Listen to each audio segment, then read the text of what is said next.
Hi guys, welcome to our channel Abhi reviews. ఈరోజు మన topic ఏంటంటే, ఇప్పుడు డైలీ మనం ఐపీఎల్ జరుగుతున్నప్పుడల్లా ఈరోజు మ్యాచ్ జరిగితే ఈరోజు తాలూకు ప్రివ్యూ అండ్ తర్వాత మ్యాచ్ అయిపోయాక రివ్యూ పెడుతున్నాం, బాగానే ఉంది. కాకపోతే ఇప్పుడు వచ్చిన చిక్ ఏంటంటే, ఐపీఎల్ అయిపోయినప్పుడు మనకు కంటెంట్ ఎలా దొరుకుతుంది?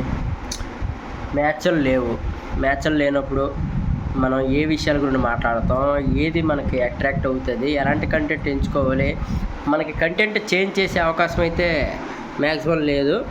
ఎందుకంటే మన channel gaming channel almost reviews channel అని మన పేరు కూడా పెట్టాం కాబట్టి మళ్ళీ దానికి మార్చే ఉద్దేశం అయితే లేదు. కాకపోతే ఏం చేస్తే మంచిది అని మనకి మైండ్లో చాలా క్వశ్చన్స్ రన్ అవుతాయి. కాకపోతే చాలా ఆలోచించి ఈ డెసిషన్ తీసుకున్నాను. అదేంటో తెలిసే ముందు, అది నేను చెప్పే ముందు, ఎవరైతే మన ఛానల్కి కొత్తగా వచ్చారో, ఈ వీడియో ఎవరైతే కొత్తగా చూస్తున్నారో, మన ఛానల్ ఎవరికైతే కొత్తగా వెళ్ళిందో వాళ్ళైతే సబ్స్క్రైబ్ చేసుకోండి. సబ్స్క్రైబ్ చేసుకున్న తర్వాత పక్కనున్న బెల్ సింబల్ కూడా ఆన్లో పెట్టుకున్నారంటే మనం ఏ వీడియో చేసినా, ఏ కంటెంట్ చేసినా మన వీడియోస్ కొంచెం ఇంట్రెస్టింగ్గానే ఉండే అవకాశం ఉంటుంది. అలాగే వెంటనే నోటిఫికేషన్ వచ్చే విధంగా మీకు నోటిఫికేషన్ వస్తుంది, మీరు ముందుగానే చూడొచ్చు. అలాగే ఈ వీడియోకి ముందుగా లైక్ వేసుకోండి. ఎందుకంటే లైక్ చేస్తే మన ఛానల్ కొంచెం వీడియోస్ కొంచెం వేరే వాళ్ళకి రికమెండ్ అవుతుంది, కొత్త వాళ్ళకి రికమెండ్ అవుతుంది, మనకు కొంచెం గ్రో అయ్యే ఛాన్సెస్ ఎక్కువ ఉంటుంది. కాబట్టి మీరు లైక్ చేసుకోండి. అలాగే సబ్స్క్రైబ్ అండ్ కామెంట్ మాత్రం తప్పకుండా చేయండి. టాపిక్, ఏ కంటెంట్ చేస్తే మంచిదే? ఫర్ ఎగ్జాంపుల్ మ్యాచ్లు అయిపోయాయి, మళ్ళీ రేపు ఎల్లుండు ఒక 3 రోజులు మళ్ళీ south Africa versus Australia final, test championship final ఉంది. దాని గురించి మాట్లాడతాం. అది ఒక వీడియోతో తెగిపోద్ది. ఓకే. తరువాత రివ్యూస్ అనేవి, ప్రివ్యూ కాకుండా రివ్యూ అనేది మన 5 రోజులు ఉంటుంది. 5 డేస్ జరిగితే 5 డేస్ వీడియోస్ వస్తాయి. ఓకే. తర్వాత 20 తారీఖు నుండి మళ్ళీ టెస్ట్లు మొదలవుతాయి. ఎవరికి? India versus England test series ఉంది. అది మనం ప్రివ్యూ మాట్లాడతాం. ఆ ఒక్క గ్యాప్ ఏదైతే ఉందో 5 రోజులు, ఆ 5 రోజుల వల్ల మన ఛానల్ కంటెంట్ని మార్చాలి అని అనుకోవట్లేదు నేను. దాని బదులు ఆ 5 రోజుల్లో, మిగతా ఉన్న 5-7 రోజుల్లో మనకి మాట్లాడుకునే ఒక స్కోప్ దేంట్లో ఉంటుంది అనేది నేను ఆలోచించాను. అదేంటంటే, ఇప్పుడు క్రికెటర్స్ లైఫ్ మీకు మ్యాక్సిమం అందరి గురించి తెలుసు. ఫర్ ఎగ్జాంపుల్ మీకు అందరికీ తెలిసినోడే విరాట్ కోహ్లీ ఉన్నాడు అనుకోండి. విరాట్ కోహ్లీ గురించి ఈ మధ్యన చాలా న్యూస్లు అయితే వస్తాయి. అలాంటి న్యూస్లు ఏదైతే ట్రెండింగ్ టాపిక్స్ ఈ క్రికెట్కి సంబంధించినవి, ఇలా స్పోర్ట్స్కి సంబంధించిన ఛానల్ కాబట్టి వాళ్ళకి అనుగుణంగా వాళ్ళ తరపున వాళ్ళ ఇష్యూస్, వాళ్ళ తాలూకా కంటెంట్ మనం కొంచెం మాట్లాడుకోబోతున్నాం. చాలా ఇంట్రెస్టింగ్గా చాలా రీసెర్చ్ చేసి ఆ వీడియో ఏ వీడియో అయితే మనం చేయాలనుకుంటున్నామో ఆ వీడియో అయితే మనం చేయాలి. ప్రతిసారి మనం ఇప్పుడు ఈరోజు మ్యాచ్ అయితే ముందు రోజు ప్రివ్యూ పెడతాం, మ్యాచ్ అయిపోయాక రివ్యూ పెడతాం. అది డైలీ రొటీన్. కాకపోతే ఈ రోజు నుండి రోజుకి 2 వీడియోస్. అదేంటంటే, మ్యాచ్ ఉంటే అదొక వీడియో ఉంటుంది, మన ప్రివ్యూ ఇస్తాము.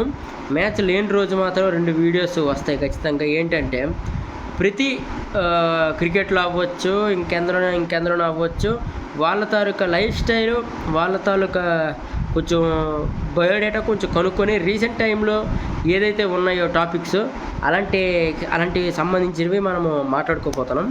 అలాంటివి చేయాలని నాకు అనిపిస్తుంది. కొంచెం ఇంట్రెస్టింగ్గా మీరు కొంచెం సపోర్ట్ చేశారంటే కొంచెం ఇది ఫుల్ఫిల్ అవుతుంది. సపోర్ట్ చేయకపోతే మనమేం చేయలేము. సపోర్ట్ చేస్తే మాత్రం మన ఛానల్ గ్రో అయ్యే ఛాన్సులు చాలా ఎక్కువ ఉంటాయి. కాబట్టి కొంచెం సపోర్ట్ చేయండి. సపోర్ట్ చేస్తే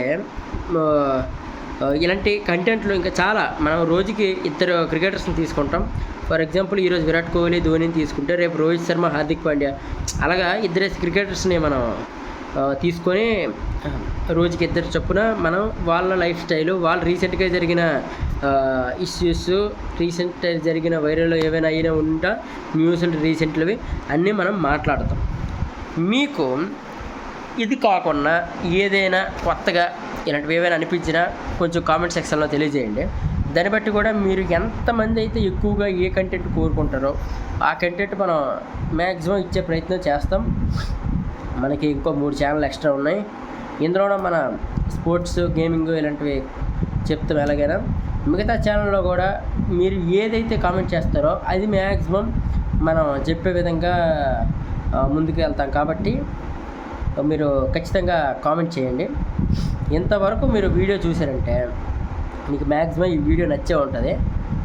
నా మాటలు మీకు ఆకట్టుకునే విధంగా ఉన్నాయని అనుకుంటున్నాను. లైక్ చేయండి.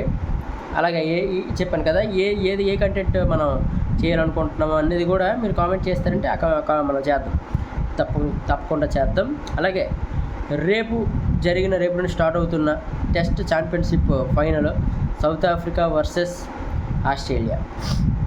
దాని గురించి ఈ వీడియోలోనే మాట్లాడతాం. ఎందుకంటే మన టాపిక్ అంతా ఈ 6 నిమిషాల్లో అయిపోయింది కాబట్టి మిగతా 2 నిమిషాలు అది ఖచ్చితంగా మాట్లాడదాం. ఏం లేదు, మనకి ట్రాక్ రికార్డ్ 2 టీముల ట్రాక్ రికార్డు కూడా తెలుసు. మనం న్యూజిలాండ్తోనే ఆస్ట్రేలియాతో లాస్ట్ టెస్ట్ సిరీస్ ఓడిపోవడం కారణం వల్ల మనం ఈ టెస్ట్ ఛాంపియన్షిప్కి దూరం అయ్యాం. లేదంటే మనం ఈ ఫైనల్లో మనమే ఆడాలి. యాక్చువల్గా న్యూజిలాండ్తో హోమ్ సిరీస్ ఓడిపోయాం. తర్వాత ఆస్ట్రేలియాతో సిరీస్ ఓడిపోయాం. కాబట్టి మనం ఇంకా టెస్ట్ ఛాంపియన్షిప్ ఫైనల్లో తొలగిపోయాం. ఇప్పుడు 2 టీంలు ఉన్నాయి, ఆస్ట్రేలియా ఉన్న సౌత్ ఆఫ్రికా. ఈ 2 టీంలు కూడా మ్యాక్సిమం ఛాన్సెస్ ఆస్ట్రేలియా అందరూ ఆస్ట్రేలియా గెలుస్తుంది అని అనుకోవచ్చు. కాకపోతే ఇక్కడ రికార్డ్ చూస్తే మ్యాక్సిమం సమంగానే ఉంది. 2 వాళ్ళు గెలిచారు, 2 వీళ్ళు గెలిచారు. లాస్ట్ జరిగిన టెస్టుల్లో ఒకటి డ్రా అయింది, డ్రాలో ముగిసింది. అయితే ఎంత 2 గట్టి టీంలు, ఎంత స్ట్రాంగ్ టీంలు మీరు ఊహించుకోవచ్చు. అలాగే ఆస్ట్రేలియా అయితే ఫైనల్లోనే ఎప్పుడూ ఓడిపోలేదు, గెలుస్తూనే వచ్చింది. కాకపోతే ఇక్కడ సౌత్ ఆఫ్రికా కూడా అదే స్ట్రాంగ్గా, అదే సేమ్ విన్నింగ్ దీనిలో వస్తుంటారు. కాబట్టి వాళ్ళు కూడా చాలా స్ట్రాంగ్ టీము. టెస్టుల్లో ఇప్పుడు వరకు బహుమా కెప్టెన్సీ చేసిన టెస్టులు ఏది ఓడిపోలేదట. మనం చూస్తాం, ఏదో ఒక టీము ఓడిపోద్ది. నా సపోర్ట్ అయితే మాత్రం సౌత్ ఆఫ్రికాకి సపోర్ట్ ఉంటుంది. ఎందుకంటే వాళ్ళు ఎన్ని సంవత్సరాలు కష్టపడినా ప్రతిసారి దగ్గర దాకా వచ్చి వాళ్ళు ఓడిపోవడం అయితే జరుగుతుంది. అది మన ఇండియా తరువాత ఒక ఇష్టమైన టీము అని నేను చెప్తాను. ఎందుకంటే ఇండియాని మనం ఎంత గౌరవించి సపోర్ట్ చేస్తామో అక్కడ ఇండియా లేకపోయినా ఇలాంటి టీమ్స్ వస్తే నాకు సపోర్ట్ చేయాలనిపిస్తుంది. ఇలాంటి ట్రోఫీలెస్ టీమ్స్ ఉంటాయి కదా, సపోర్ట్ చేయాలనిపిస్తుంది. పాపం వాళ్ళకి ఆట రాదు అనడానికి లేదు, బాగా ఆడతారు. కానీ ఇలాంటి కొన్ని పరిస్థితులు బ్యాడ్ లక్ వల్ల లక్ లేకపోవడం ఇలాంటి జరుగుతుంటుంది. కానీ ఆస్ట్రేలియా కూడా చాలా స్ట్రాంగ్ టీం కాబట్టి వాళ్ళు కూడా కొంచెం స్ట్రాంగ్గా వస్తారు. ప్రతి బౌలరు, ప్రతి బ్యాట్స్మెన్ వాళ్ళ చాలా బాగా ఆడతారు. కాబట్టి కొంచెం జాగ్రత్తగా సౌత్ ఆఫ్రికా టీం వాళ్ళ బలాలు పట్టుకొని వాళ్ళని ఓడించాలని కోరుకుంటూ ఈరోజు వీడియో ఇంతే. మళ్ళీ రేపు సరికొత్త విధంగా మనం వేరే టాపిక్ మాట్లాడుకుందాం. Okay guys, bye.